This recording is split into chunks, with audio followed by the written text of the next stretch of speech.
By the time I was 26, we had about $4 million of real estate and a little over $1 million net worth. By the time I'm 28, I'm bankrupt. Made $250K one year, and the next year I made $6,000. And the odd thing is when I was doing really good is when I met God. I met him on the way up, but got to know him on the way down. How'd you meet him? I went to a sales conference with my beer drinking buddy. We were so stupid. We would go to happy hour and then go make sales calls and couldn't figure out why people wouldn't buy from us.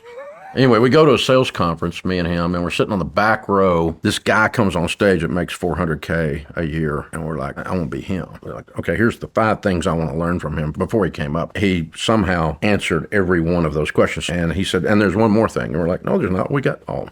That's it. That's all we got. No, there's one more thing. He said, if you don't know this man named Jesus, you need to get introduced because it will change the way you do business, change the way you do relationships, and business is all relationships. You're going to be more successful when you understand how human relationships work, and you will not understand that except through Christ. And so we went into a couple of churches, and they were boring as crud. And I'm like, if he was here, he left, because nobody here is excited about it. You know, you sit on the back row so you can eject in case they get weird. Couldn't get away from that place because there's an old school pastor. He'd stand at the back door and shake everybody's hand as they left. I thought Christians were wusses. This guy stood up, and he was a man, and he's like, this is what the Bible says, and if you don't agree with that, you're what's known as wrong. We didn't know what was drawing us back, but we found out later it was the Spirit of God. We could feel it.